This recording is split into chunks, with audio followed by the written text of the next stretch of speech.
Hello, Dr. Hahn. How are you doing? Hello, Dr. Menace. I am doing well.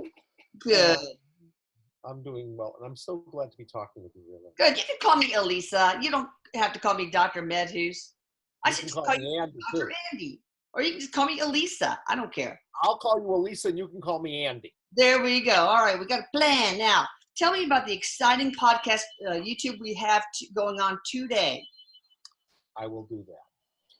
Today, what I want to talk with everybody about is if they saw the first podcast, even if they didn't, what I said was the reason people suffer is that they were remembering something that they couldn't handle and integrate, right?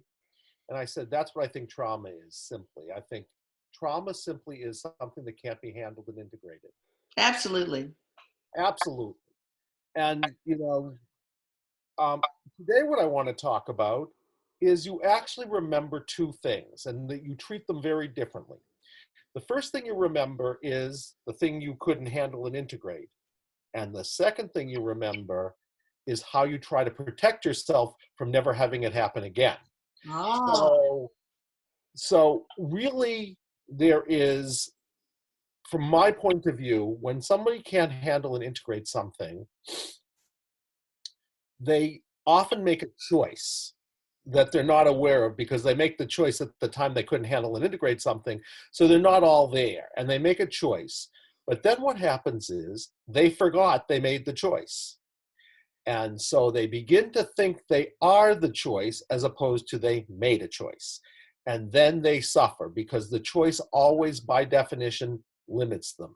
It was probably the best choice they could have made at the time, but in some way it profoundly limits them.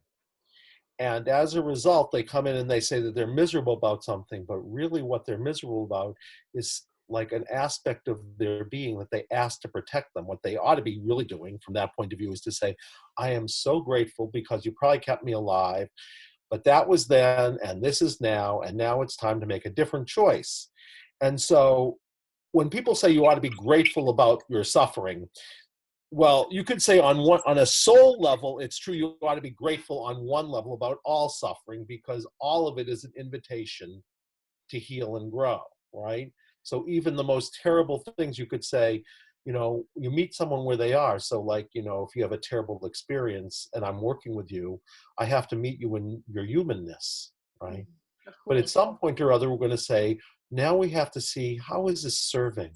Did it help open your heart? What did it do for you? Or what did it do for the person who was suffering or whatever it was? So there's two levels we meet people on. So in that way, you could say you get to be grateful for all suffering because all of it's an invitation. But there's another kind of suffering that you have it's like two levels of gratitude, right? Mm-hmm. One is the one I just told you about, which on a soul level, everything serves. But the other level of gratitude on this one is more egoic because you actually called in a protection. And it doesn't want to be a dense energy either, but if he says, I need you, if you say to that, I need you, they'll say, well, I'll come in and I will protect you. But it's going to be at some cost because it means you're going to have to cover over some part of who you are. And so that's the limitation. I'll try to tell you a simple example about what I mean. Oh, good. Yeah, I'd love to have an example and show both sides of both types of suffering. I'll give you one I'll give you one that's both types of suffering. Suppose somebody, I'll think of something kind of silly. Suppose somebody locks themselves in a closet, okay? Now, let's suppose you're just remembering something, all right? So in another lifetime, let's suppose somebody threw you into a dark well, right? And so the closet reminds you of the dark well so that you end up locking yourself in there as a way to try to remember what you couldn't handle in that other lifetime. Does that make sense? You'd be remembering the bad thing that happened. Is that something we feel like, is that very common? You just feel like you have to remember that, at least on a subconscious level, you have that drive to remember? Yes. In order to work it out better this time, or? Exactly. Right. But let me give you a different example. Suppose when you were 3 years old, you ran out into the street on a beautiful sunny day and you nearly got run over by a bus, okay? And you run back into your house and you lock yourself in a dark closet, let's suppose. Mm-hmm. Now, why do you lock yourself in a dark closet then? It's Protect not the yourself from all problem. buses. What? To protect yourself from all buses. Exactly. Or it might generalize to protecting yourself from all life. So whenever you were going to take a risk, you might say, I can't leave the house. And you would not even realize it. You'd come into me and say, Andy, I have a problem. I can't leave the house. And I would find out, no, that wasn't the problem. That was the solution to a worse problem that happened to you when you were 3 and now you're 53, but you forgot what happened to you and you forgot you made the choice, right? Right. And so what you then do is whenever anything looks remotely like the original situation, you end up locked in your house, right? So in that situation, you'd say, oh, the thing you think is the problem really was something you chose without being aware of it in order to keep yourself safe.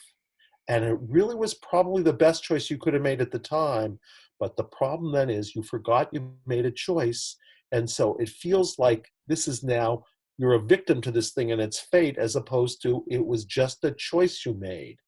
Mm. So all we're going to do in the second possibility is say, all you have to do is make a different choice. And I can teach you how to do that.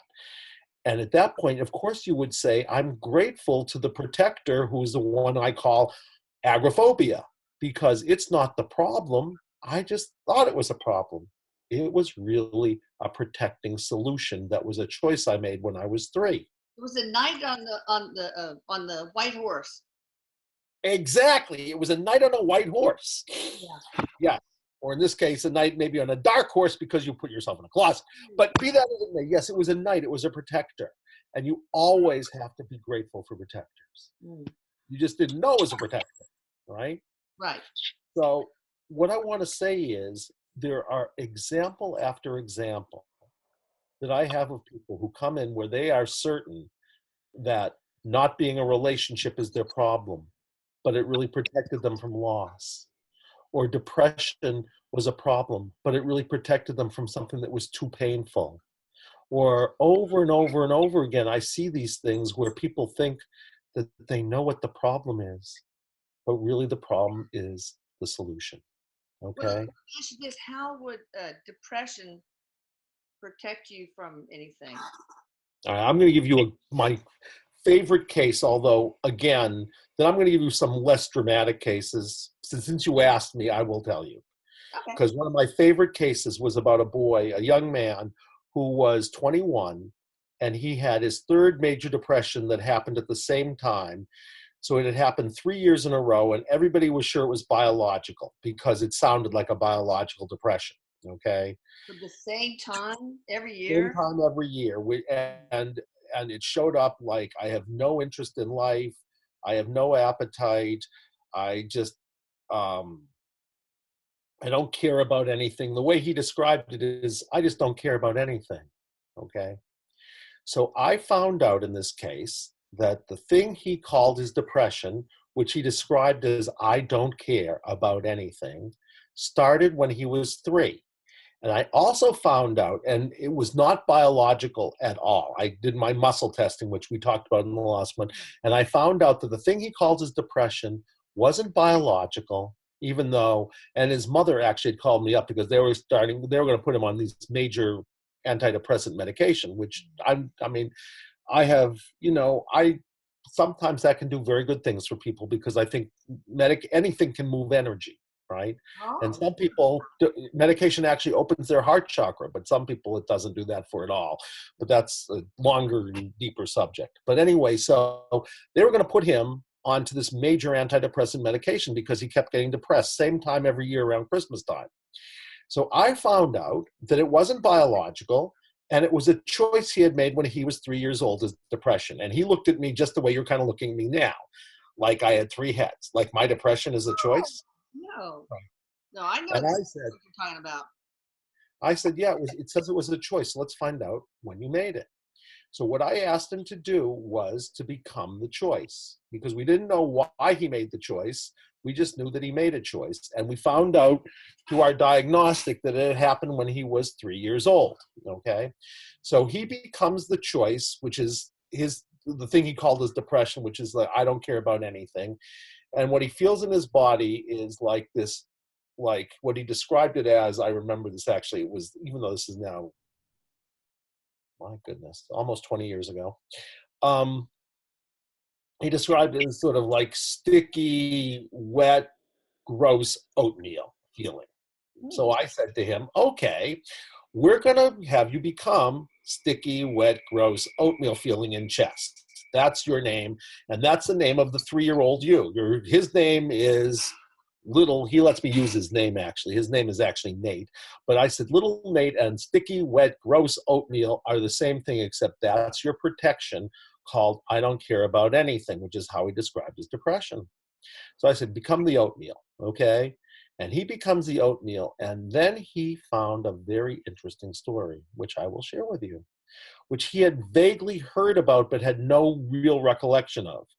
Because when you become the body sensation, you have an immediacy of the experience, Wow. one way or another. And here's what he told me. He was this little boy, and he had made a special present for his father. It was around Christmas time, okay? And he gave his father, I think he was down, now this is 20 years ago, and I haven't looked at the case because I wasn't going to start with this one. So you'll have to, I'm going to be close. But he made this present for his father. Sorry about that, but this is interesting. Go on. Well, so he makes this present for his father. I think they're down the basement.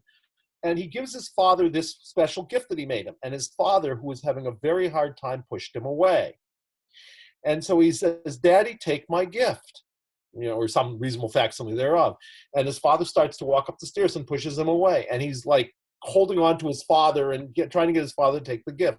And they get to the door, and his father finally pushes him away, gets into a truck, and drives away. And you know what he says at that point? What? He says, I don't care. Mm. Now, if you want to create a major depression, what's a depression? It's a numbing. It's not letting yourself feel something. So he couldn't let himself feel all of what he was feeling. As that 3-year-old boy, it was just too What much. was the present? Was the present oatmeal? I'm just kidding. I actually don't know what the present was, but I'm going to tell you stories about presents in a little while. So, okay, we said, it turns out, it says, that's your whole depression. Is a choice you made when you were 3, because I can find that out, and that's fairly unusual. But it said that was his whole depression, and when that happens, things look pretty unusual. So I said, "Here's your problem. Your problem is not that you're depressed, but your problem is you couldn't handle what happened when your father sort of wouldn't accept your gift, right?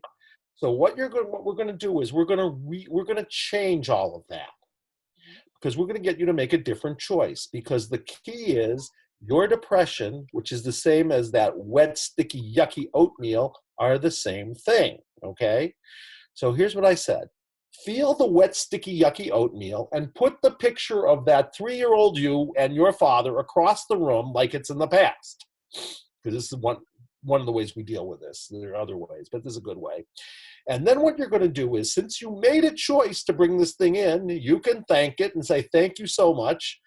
And now we're going to I don't need you anymore, but he needs you. The 3-year-old needs you because he had to protect himself, but it was a fear-based protection, not a loving protection. So you're going to send him a gift of loving protection from the future. And what you're going to do is you're going to take this wet, hot oatmeal sticky stuff, and you're going to bring it outside you so you can see it outside you. And what you're going to do then is we're all channels of source energy. So you're a pure channel, you're a channel of pure source energy. So you're going to channel source energy into that wet, sticky, yucky thing that's all dense until it's totally infused with source divine love. And then you're going to send it back as a gift to that 3-year-old you who really needs loving protection. So he does that. And he sends it back, and he says, he looks better. And I said to him, you ought to feel more spacious right now inside because you just took out this dense, yucky oatmeal thing. So you could say that hidden behind it or hiding behind it was a truer you that sort of you had to protect and cover over and sort of now is there waiting for your attention. So go into spaciousness and find that truer you it's the little one who's been there all the time waiting for you to find him.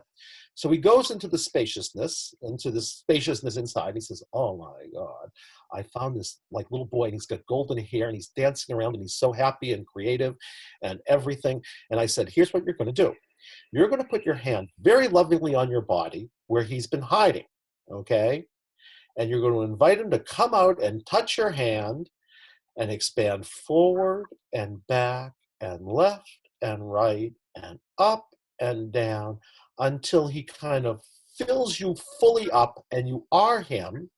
And he also gets to keep his childlike wonder, but he also gets to have all your life experience. So he also gets to mature. So he's now also 21, and he's that wonderful 3-year-old who has all that childlike wonder. Okay?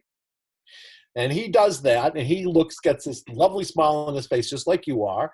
And he says, okay, fine, I got that. He said, how come I got depressed then? And I said, I don't know. But if you really want to find out, recreate the oatmeal, ask it to come back for a second, and drop into it and find out what happened a few months ago, because he'd been depressed for like 2 months. And he said, okay, I can do that. And he said, oh, I know what happened. And I'm going to tell you what happened. He is now, he was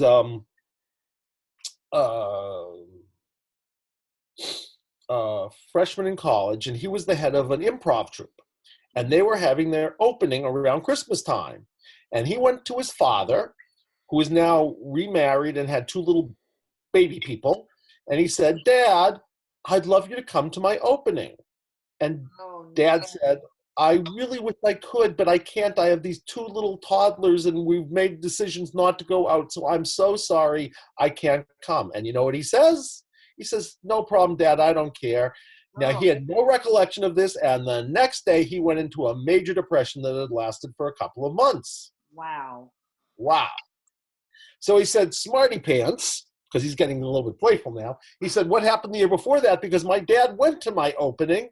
And I said, do I know? But you can find out. If you want to know, recreate the wet oatmeal again and find out what happened a year before, because I don't know. But if you become it, there'll be the immediacy of the experience.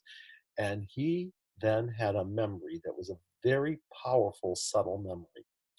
And what he had done is he had made a very special present for his girlfriend. And he gave the girlfriend this present, and he hadn't even realized this. I'm going to tell you what happened. It was really interesting because he hadn't even realized this. And he's now very much in the experience, and he subliminally, he sees that she has this fake smile on her face. Like she's not really accepting his present. All of this was not like out of his awareness. And he says to himself, which was also out of his awareness, I don't care. And the next day after that, he literally went into a major depression that lasted for almost 3 months. Oh, gosh. So, and then you know what he says? He says, like, I don't want to tell you all major depressions are like this. And like, I'm answering your question because you asked, because I'll tell you stories that are little or miracles. Okay. He then says, I feel wonderful. And his mother's there waiting for him. And he says, Mom, I want to go out and get a double cheeseburger. This kid had no appetite. And his whole depression went away and didn't come back. He didn't get depressed again for another 5 years. And he got depressed 5 years later. And we found out it was a protection from a different thing, which we took care of. And he was very unusual in that in both cases, it was only one thing. And they both went away like that. And I can still remember, I don't remember a lot of sessions. That's part of the problem being a clinician and not a researcher. It's like sessions for me are like dreams. So I remember I have 20 sessions a week and I remember like 12 of them all together. But I was preparing for you for today. So I've actually looked up sessions that have blocked identity. Awesome. You did your homework. I did. I did a little homework. So what I want to say is people protect themselves all the time. And what I want you to know is they protect themselves in this way, in 4 ways. Sometimes the protection is that they exactly reenact as the protection the thing that happened to them. Like in his case, right? He played out the exact, it was parallel. It was between him and another person, and he was in the child role again, right? Because he goes to the girlfriend and he gives the gift and she says no, and he's back being 3, right? So I call that parallel, right? It's dyadic, it's between 2 people, and the role is the same and the behavior is the same, right? So we have what is the relational dynamic? Do you play the same role or the opposite role, and is your behavior the same or opposite? Now I will tell you something else. The reason why do a lot of people who are abused abuse? Why do they do it? I was thinking that same thing. I was wondering, well, is that what's going on? When people who have been abused by their parents go on and abuse their own kids. Yes, it's Is that? exactly what I thought it was happens. well. That's how they have learned to parent. But obviously, you're going to No. tell me something different. I'm not, I'm going to not just, it could be that they identified with their parent, but I'll tell you what happens much more often. Okay. What much more often happens is the way they protect themselves from the pain of being beaten up is they like swallow their parent as a way of protecting themselves so they won't lose them. And it's like they become like them as a way to protect themselves. And then what happens is when you do this process, you say, you want to know something? When you were beating up your child, it wasn't really even you. It was the way, it was your father treating you that way. And you just protected yourself by saying, I'm going to become like him because that's the best choice I can make at the time. And then what happens is you can do the same thing that I did with Nate, except this time, when you send it back to the father. You say, it isn't even about me. I just protected myself by becoming like you. And I'm not going to do that anymore, even though it was the only way I could protect myself and stay close to you when I felt so much mixed feelings, so much love and hate, right? So I protected myself by saying, I will never lose you by taking you inside of me. And then you take in the, the person who does it to you, you take in yourself, and you take in the nature of the relationship. And you can change all of that too. And sometimes you do both at once. Sometimes you act like the father, and sometimes you act like the child, and you reenact the whole relational dynamic, and we can figure out which is which, and we can take care of them. Now, sometimes what you do is, let's say your parent, why do people get into the same bad relationship that their parents got into? I will tell you why. Let's suppose your parents are fighting awfully, and you think they're going to end up, and you're a little boy or a little girl, and you think they're going to end up getting divorced, and you can't handle that. What you do is you take in as a protection their relationship. So even if they broke up, you've got it inside you. And It then makes what me you feel like do, you can rework it either in your mind or literally with another person to where it will end up okay. You're just trying to rewrite the story constantly. Is that what it is? Partly. well, I think it's 2 things. That's one of the things. We're always trying to rework everything that we couldn't handle. But we're reworking this one in a particular way, which is to say the best way to protect myself from losing them and the horror of losing them is to take their relationship inside me. So it actually is a way you protect yourself from loss. So Why it would does that both. protect them, taking their relationship in? Well, Because let's suppose your parents break up and they leave you, they abandon you. But if you have your parents' relationship inside you, you can't lose it. I You got get to stay in control of it. you. It's like a So little safety box. Okay. it's like a safety box. Al Gore's lockbox. Kind of like Al Gore's lockbox, yes. There we go. Okay. So the other thing you can do is you can play out the same role in a system. So let's suppose you get sick a lot at work, right? Let's suppose. And let's suppose we find out in an interesting way, for example, that you tend to get sick when there's a lot of fighting. And then you find out when you were a little girl or a little boy, when there was a lot of fighting in your house and you got sick, everybody stopped fighting and they all said, we're going to focus on you and how sick you are. And then remarkably, what you do is you say, oh, getting sick is a really good choice when there's fighting because I can stop them. Yeah. So I will like And then what you do is you take in the whole family system. And then when you're in another system, anything that looks like the original situation, you'll get sick as a way of handling the situation and It's keeping fascinating yourself. if you could actually get sick, like get a real virus and things like that. It's not just hypochondriasis necessarily, right? It's not like you get really sick, except you're doing it for an energetic reason. It's like you are predisposed to getting sick. When that thing happens, it will like say, whatever we have to do, you can make the same choice because you're going to keep that system intact, even if it kills you. And it sometimes does, because Mm. people are willing to sacrifice themselves as a way of protecting themselves. So it's amazing. Oh, wow. So um, it's just, the whole thing's remarkable. And and you find the most amazing things, like, I had this woman in, and she was having trouble with relationships, and she was sure it was about the way that her father treated her. And we found out it was a protection. This is actually a really interesting story, and this one had layers to it.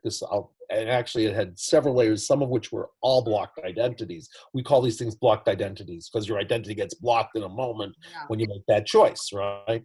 So what it turned out was, she thought it was the way that she was treated by her father, but what it turned out was, it was like, when she was very young, there was one person she loved, and that was her brother. And her brother died. Mm. And when her brother died, which she hadn't realized, because she thought it was, I don't want to get close to people because they will, hurt me or abuse me. It was that she had felt so much love, and it was so painful that she said, I'm never going to let myself get this close to somebody again who I could really love and be loved by. And so what she found, which was a different problem, because she reenacted the relationship with her father, which was not a very pretty one, as a way of protecting herself, because we do that. But what she had not realized was, underneath that, there was a whole separate problem, which is, if I really let myself love, I will lose. Mm. And it's better to not let myself love at all. And when we took care of that one, because we took care of the one with her and her father about relationships are abusive, but then we took care of the one that was underneath that, which was relationships, true loving relationships end up with loss and death. And when Well, we wait, took, wait. Are you on an unconscious level?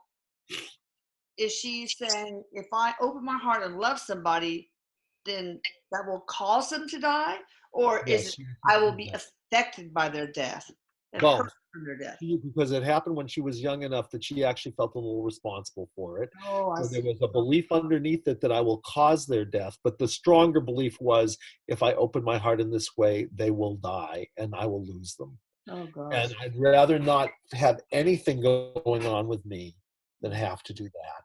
So when we took care of both of those layers, she actually started dating much more successfully. It's awesome. Uh, it really is. So it's just, Seems like every couple ought to just like go through this before they even get married. Just got kind of like, yeah, just a once over, uh, to check out previous relationship, any choices they made, etc. I don't know. I think it's a good idea. um, I think, if we talk about couples, there's a lot to be said about couples, and some of it we'll talk about hopefully in later podcasts about the Enneagram, because the biggest thing with couples often is they have so much misunderstanding because their worldviews are so different, and their fundamental motivation and their way of paying attention. So if I think the Enneagram is such a simple, powerful tool for saying, really, that's how you make sense of things, as opposed to, really, you're crazy, right? So I think the Enneagram, Maybe everybody you should want learn. to really quickly one sentence about what an Enneagram is, so that people won't Sure. go, because we're going to talk in more detail in another session, of course. But Right. The Enneagram is a sacred symbol, actually, that looks like um, a triangle between, if you had 9 at the top, because it's 9 numbers, and basically it's a symbol that looks like a very sacred symbol, like the Star of David looks like 2 triangles. Well, the Enneagram is a symbol that connects the numbers 3, 6, and 9 and the numbers 1, 4, 2, 8, 5, 7 in two different patterns. Okay. But really, so on a simple level, what it is for our purposes is it's a very, very simple, powerful way of understanding that there are 9 different stories in the world. And It's are like, you still there? There are 9 different stories in the world. Yes, that's it. Oh, what a good job. You found it and you put it up for all of us to see. yes, Yes, and awesome. there are a lot of different languages for the names, but it basically says there are 9 stories, and each of us lives life through one of those stories only. Fundamentally, home is one story, and each of us plays out that one story. And in a future podcast, I'm going to tell about what the stories are, and well, the interesting thing to say is, in every mystical tradition of every spiritual tradition, there are basically over and over and over again these 9 stories. So in Christian mysticism, where we start there, what are the 9 stories? They're called the 7 deadly sins and the 2 shock points. And what is a deadly sin? And the A two sin, what point? Shock point? shock points. Shock points are where it's like on a scale where you go from one section to the next. Okay. So there are 7 sins, right? The sins, I can just tell you briefly since you asked, right? The sins are what? There's anger, there's Jealousy? pride, Yeah. Uh-huh. pride, and then there's envy, Mm. and there's avarice, right? And there's gluttony, and there's lust, and there's something called acedia, which is spiritual laziness. Oh, Those are the 7 deadly sins. okay. And then the 2 shock points are, do you identify with them, right? Mm-hmm. Or do you pull away from them? And if you identify with them, it's called vanity, right? So vanity is the 8th deadly sin. Mirror, mirror on the wall, who's the fairest of them all? I am my image. That's one of them. And then the other one is called, essentially, it's called fear, but it's really about aversion. It's to pull away from something. So the last deadly sin is called fear. So there are really 9 deadly sins. And what is a deadly sin? It's a blind spot. It means you're not aware of something. So you spend your whole life trying not to be the thing that you're afraid to admit about yourself, right? Ooh. Now, when So you say trying to be like them, what is that? On the 8th one, or are I'm, you trying to be? let's take number 1. It's called the perfectionist, okay? Okay, So if you're a perfectionist, you compulsively need to be good, need to be proper, need to be ethical, because need to you do the right thing. really don't want to admit that you're not. Exactly. Ah, I see. So you don't actually get to ever really be good because you're using being good in order not to experience this core experience of I'm bad, Ah, right? So you could say our personalities, we're talking today about protection. I think what our personalities are a compulsive protection so that we won't have to experience something about ourselves. wow, that is a powerful statement right there. Yeah. Now I'm going to tell you something else. And it I think sucks to be human. It's all about we have this horrible fear of being human, I guess, and in part anyway. I think that's true. But we have a fear about being the thing that we're most afraid to admit about ourselves. So if I'm a perfectionist, I can't accept the part of me that says I believe I'm bad, Yeah. right? So because I turn away from it, I have to protect myself with a personality that says I always compulsively have to be good, proper, ethical, always improving, right? But it's not like I have a choice. I have to do it in order not to experience something else. And does this cross different lifetimes? Like, you did something bad, were rapist in the previous lifetime. Does that add to the story?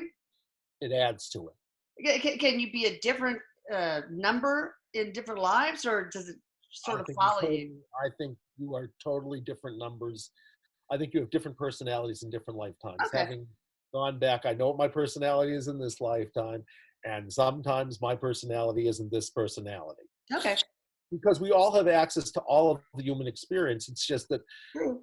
from a place of limitation, we're afraid, right? So what I'd say to you is, because I'm going to talk to you guys more about this later, but I think our personalities are sort of like when Nate said, I'm depressed as a choice, because it was better to be depressed than to have to feel what he couldn't feel, right? I think our personalities are like that. So I'd say, if I'm a perfectionist, my need, my compulsion to be good protects me from my fear that I'm bad. Mm. So I never get to experience my goodness truly, because I'm using it in order not to experience, to protect myself from experiencing something else, Mm. right? Now I'm going to tell you the really weird thing. And I'm going to show you how even I'm bad as a protection from being who we truly are, all Okay. right? Which is a really interesting thing. Now let's think about who we truly are, which we both kind of would agree on. Who we are is kind of boundaryless, dimensionless, infinitely expanding spaciousness. We are everything, right? Everything is who we are, and who we are is everything. Now let's look at that from the point of view of being something. If you're something, if I identify with Andy or Elisa, right? Mm-hmm. But what happens is that if I become who I truly am, which is everything, I cease to exist as something limited and separate. I non-exist again, right? It's Yeah, like nobody if I'm a wants raindrop and I fall. What? the ego would fight against that, because the ego is what depends on this illusion of separation. We need that for our ego, for the human experience. We do. We need it for our human experience. But there's a problem with that, which is we do need it for our human experience, except that I think what we're trying to do in our human experience is become self-aware unity, so that we are limited and unlimited at the same time. And Yes. then we get to play, which is Yeah. really fun. Okay, but let's look at how this works. And I'm going to share this with you, and then, you can. Let's look at the thing I'm most afraid to admit about myself, which on the Enneagram, since do you know the Enneagram at all? At No. all? Well, I'm what's called a romantic. Mm-hmm. So I have a fear that I'm ordinary. So I need to be special. Oh. And I spent my whole life working on that fear, believe me, but it's tough. Well, you're Because, extraordinary to me. well, thank you, but we're all extraordinary, so I shouldn't have to be any more extraordinary. I mean, like, even if I'm unusual, that doesn't make me any more special or less special than anybody else. But in my little egoic world, I have to be special, right? Why? Because underneath it, I have a fear that I'm ordinary, which means I'm defective, which means something's wrong with me, Mm. right? Right. So I have to go like, and I spend my whole time trying to not do things like this in order to feel special or get approval or get connection, but to really sit with my fear of disconnection and my fear of ordinariness, so that when I talk with you, I'm really doing it as best I can, just to be able to share something from my heart with no egoic need for gratification. Wow. And, the day I do that is the day, I'll have climbed the mountain, and it's painful. But, I keep working on it. Now, let's look at this for a second. I'm going to tell you what I'm ordinary says to me, okay? Okay. It says, you think you can get away from me? Ha! I am bigger than you, and you can try to prove how special you are from now until the day you die, and it is not going to work, because when you're alone at night, I'm going to come knocking on your door, and I'm going to say, you think you fooled them? You are so wrong. And I want you to know something. I am bigger than you, and I've been here from the day you were born, and I'm here now, and I will always be here, and no matter what you do, you'll never get away from me. I promise you. You can do anything. You can curse me. You can deny me. You can say that, you wish I were dead. You can say anything. And I promise you one thing, I'm never going to leave. You're stuck with me. okay? Mm-hmm. That's what it kind of says to me, at which point I want to be nauseous and throw up. Now let's think about what the divine says to us, okay? What does the divine say? It says, Andy, I'm here with you. You can curse me, you can run away from me, you can deny me, but I'm bigger than you are. I was here from the very beginning. I'm here now. I'll always be here. And I will make you one guarantee. No matter what you do, I will always be with you. So that leads to something very, very interesting from my point of view, which is our deepest fear is both a protection and a doorway to the divine. Mm. It's a way, you know, when they say the keys to the kingdom are within? Yes. Well, I think the true key to the kingdom is to find the thing that you're most afraid to admit and to become aware of, allow, admit about yourself, accept, and bring your attention to. And if you can do it, what you're going to find is the thing you're most afraid to admit about yourself is just a limited way of describing the divine. So wait, say that again, maybe in different words. It's just a limited way. Like my fear says, Andy, you think you can get away from me? You're Right. crazy. Mm-hmm. I'll always be here. I was here before. I'm here now. I'll always be here. And you can curse me. You can deny me. You can do whatever you want. And I guarantee you one thing. You'll never get rid of me. I am here. You are stuck with me. What does the divine say? Same thing. Says you can curse me. You can deny me. You can run away from me. It won't matter. Mm. I was here from the beginning. I'm here now. I'll always be here. And no matter what you do, I promise you I'll never leave. So So what I want to say, protection and the what did you say? I can't remember. Are a doorway to the divine. the Um, thing that we're most afraid to experience about ourselves, right. right? How does it, how is that a doorway to the divine? Because when you can accept the thing you're most afraid to admit about yourself, Oh, when you can right? accept it. Okay, got it. I understand now. Right. What we do is we spend our whole lives trying to protect ourselves from the things we're most afraid to admit about ourselves, which really is a way, because we say I'm bad, at least we have an ego then, right? Mm-hmm. I'm ordinary. So we protect ourselves from a thing we're afraid to admit about ourselves, I'm ordinary, which protects ourselves from what we're really afraid of, which is non-existence, Yeah, which is truly the divine. Because non-existence really just means that we wake up someday and we are no longer are egoic. yeah. So these things like I'm bad or I'm ordinary, at least we have a freaking identity, right? Exactly. And without that, we won't. We're afraid that we'll just lose the ego. Is like, no, no, don't get rid of me. Don't get rid of me. So what you're saying is, of course, it's possible to be both, to have a separate identity, but even with that illusion of separation, but know that you are part of the beautiful collective, that you are one, that you are whole and part of source. Right. And we have a biological metaphor for that, right? Which is cells and bodies. That's true. Each cell, there are 3 trillion cells. God knows how many there are of us, but there are 3 trillion cells, right? Mm-hmm. Each one, if you looked at it from the point of view of the cell, they'd say, I'm separate. This one, I'm the same as this one. Are you crazy? No, I'm this little cell over here. I have an ego, right? This one is like, light years away. Forget it, right? But what we know is in the template, in the blueprint, they're the same. That's right. That's why you can take one cell and clone the whole body, Mm-hmm. because on the whole other level holographically, they just look different, but they're really the same. So what we get to say is each of them is unique, and each of them is the whole, and this one is unique and the whole, and each is in relationship to each other and to the whole, and ultimately, each one is the entirety, Yeah. right? And Yeah. when we realize that, then of course we'd never hurt anybody because we know truly we were hurting ourselves. Exactly. But the way to get there is you have to face the things you're most afraid to admit about yourself. Mm-hmm. And then you find out that that's just a misnaming of the divine. Because if I could accept everything about myself, then I can accept everything about all of life. And if I can accept all of life, then I can be all of life. The only things that we can't be are the things we won't become aware of, allow, bring our attention to, admit, and accept.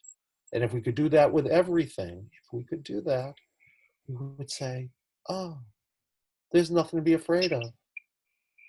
And that, and like, yes, and like, easy to say, not easy to do, because that one I think is like, as dear my dear colleague in this says, it's like doing that work is like climbing a mountain, Yeah. right? Because it's very difficult if one day you wake up and you say, I'm looking in the mirror and nothing's looking back at me. Then psychologically, we call that something, right? Like we call it psychosis and having like anxiety disorders. Mm. But from a spiritual point of view, it's the point, it's not a problem. Mm. And I've had people who came to me and they said, I'm having anxiety attacks. And when I find out through the muscle testing, I say, you think you're having an anxiety attack. You think it's psychological, but it's not. It's a spiritual emergency, right? It's your spirituality emerging. But everyone for 50 years has told you that there's something wrong with you because you're having anxiety attacks. But it's not psychological, it's spiritual. So, like, it's not a problem. It's just the next staging, but it's hard to get there because when you watch everything you believe kind of go down a drain, right? And you say, who am I if I have no identity, which means I am not a Lisa, I'm not my personality, I'm not my body, I'm not my work, I'm not my anything. Who am I when I get rid of all those eyes? And that's who we are. When we get rid of all the eyes, that's who we are. That's one of the first things I asked Erik. Are you eventually not going to be Erik anymore? Am I going to lose you as a personality? So that was kind of scary for me. But he's still Erik, among other personalities, I'm sure. Well, I mean, I think that's true, but I think we're all a lot of personality. I think we're all communities. Oh, Anyway. yeah. So, But I think it's interesting because you have someone like Erik or anyone. It's like they don't lose their personalities, but until they're fully evolved beings, they it's like this interesting thing because on a soul level they get to evolve because they get to see things we don't see. But as long as they have any fear whatsoever, they're going to come back here because they still have things to work out. So that's good to know. And if they've worked out everything, then they're just here. I mean, then they're here as just like they say, everything serves life. And then you have somebody like Christ who says, like, it's not a problem. Or the Buddha says there's no such thing as death. But they know that when they're alive, as opposed to when they're like, in other exactly. forms. They don't have that spiritual amnesia that we have to go through. But Erik has a post from long ago. He likened it to a paddle ball where he, and other spirits, I guess, can get close to source and sort of merge with it, but he can also separate himself out anytime he wants to. He all spirits can create that or recreate that spirit of illusion. I mean, illusion. That illusion of separation if they need to. Now, does it take you very long talking to somebody to realize what Enneagram they are? Are you like, oh my God, yes, you're the challenger. You're the Uh, I've or do been, you have to test them? well, what I'd say is, I think the Enneagram is a spiritual journey. So, like, I Oh, think it's for people to yes. discover. I help people discover it. And when we talk about how to understand ourselves from the inside out, I'm going to people a very simple way to do it. I've now known the Enneagram for almost 30 years, and I've been teaching it for about 25. So I know it very, very well. You bet. And so does my partner, my spiritual partner in all of this stuff, who I work with. I mean, she does too, but so do other people in our community. So, you know, assuming we come to Houston and we come and do an Enneagram day, we're going to teach you how to do all this, and we'll have fun, and we'll do interviews and all that kind of good stuff.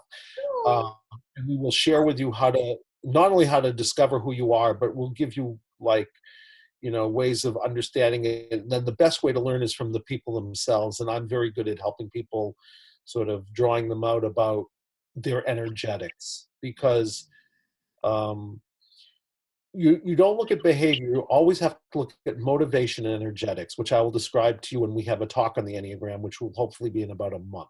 Okay. Um, because we have something else to do before then, which we should talk about with your whole community.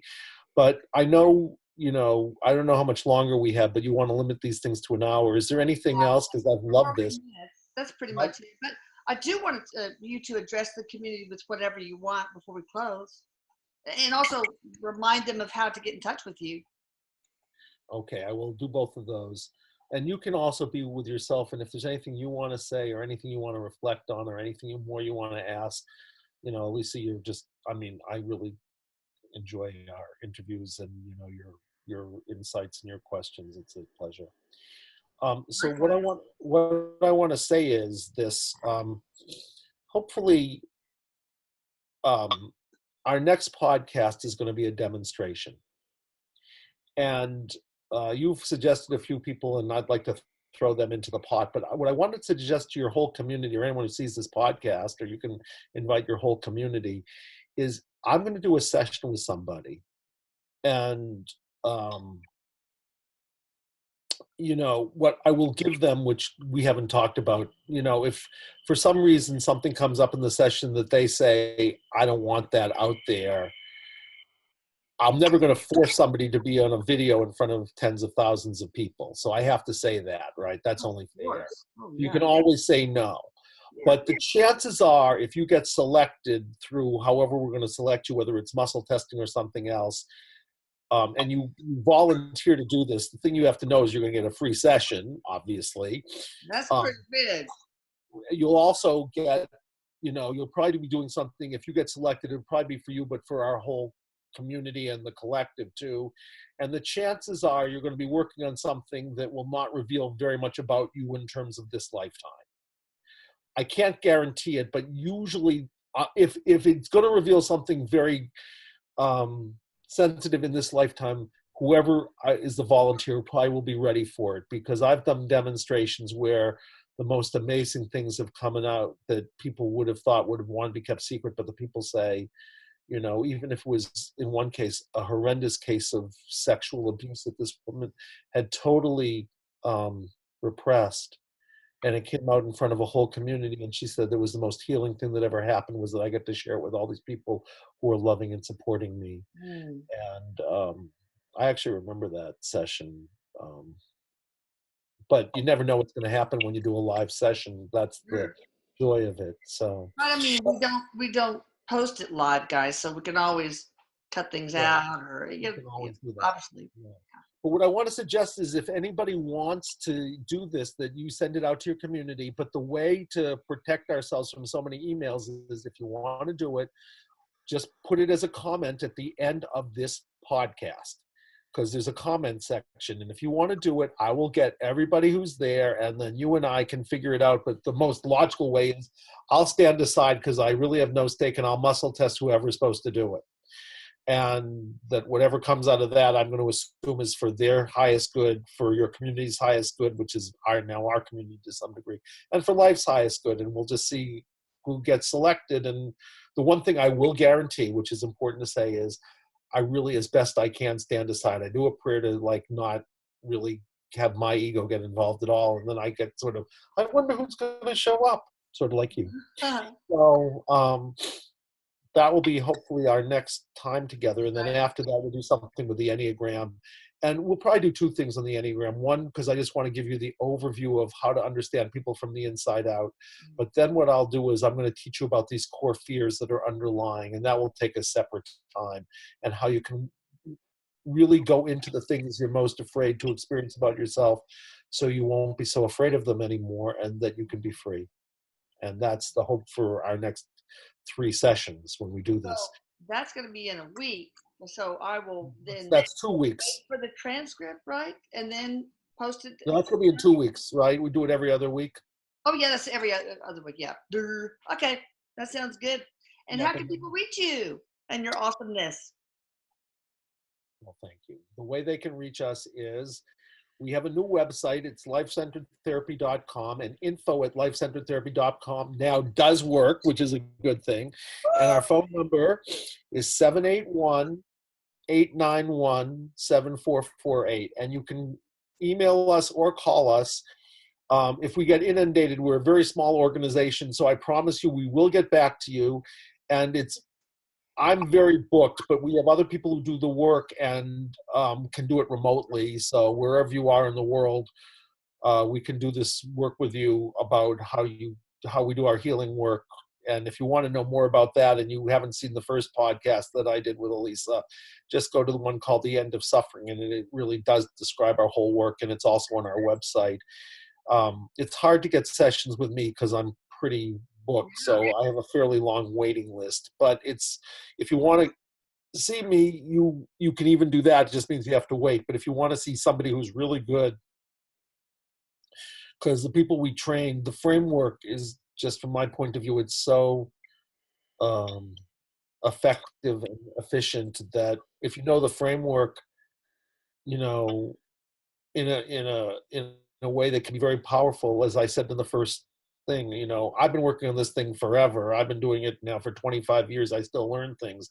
But we had a person who was 17-year-old who came to our first training and who ended up being, and you'll have a chance to do this in Houston, hopefully, because we teach you at the end of, a couple of days how you can actually do a simple version of this. And after a day and a half, the 17-year-old went off with a healer who was in her late 40s and had more healing sessions than you could ever remember. And she looked at me and said, "You're going to send me off with her?" And I said, "Uh-huh, you guys have been paired up." And an hour and a half later, she came back and said, "This was the most powerful healing I ever had." Wow. So I think if people have an open heart and an open mind and they can read a protocol, you can get really quite remarkable results. Because what I want to say is there are certain very simple things about healing. And if you know them, most people don't, for whatever reasons. They don't know that everything that we're suffering about is an invitation to remembering. They don't know that whenever there's something that can't be handled, there's a body sensation. They don't know there's a way to find out where it originated and if there's some deeper pattern that it's just a symptom of. So if you don't know those things, you can talk about things for a long, long time, and it's sort of like, um, dare I say, it's like trickle down economics. But I'd say why not start bottom up as opposed to top down, and then you go bottom up and top down, and they get into this wonderful relationship with each other. Well, that's so So awesome. And so yeah, if you guys out there want to be trained and I guess certified, is there some sort of certification path that they can? there's a certification path. We have a year-long training, and we generally, run one a year, but we're probably going to run more than that because we're in the middle of it right now. So we'll probably start another one up if enough people are interested. Do they have to go to Massachusetts to get the year-long training? Right now they do, but if we have enough people in Houston, who knows? Maybe we'll come down to you, because it's a lot easier if there's a lot of people down in Houston. It's much easier if two of us go down there than a lot of people come up here. And at some point or other, in a year or two, we'll have it online. At which point, when we have it online, basically there's certain things we'll always have to do live, which is mentoring people. But the teachings, and we'll have videos and teachings and readings and blogs and community conversations, and all that can be done online. And our that's one of our highest priorities. But to do this online is not the easiest thing in the world to do. No, I can But we're imagine. working on it. It could be like my daughter Michelle. She went to UT Arlington, University of Texas Arlington for her nursing. It was all online except for there were some clinicals that she had to participate in, live. So, yeah. Well, it will make things less expensive, obviously, and it means that people, will do it exactly the way that it happened with your daughter. Yeah. That's how we. Awesome. So. All right. Thank you so much, Andy. And I'll put all that information here. Bye, guys. I love you guys. Love you, Andy. I'll talk to you later. Bye. Bye.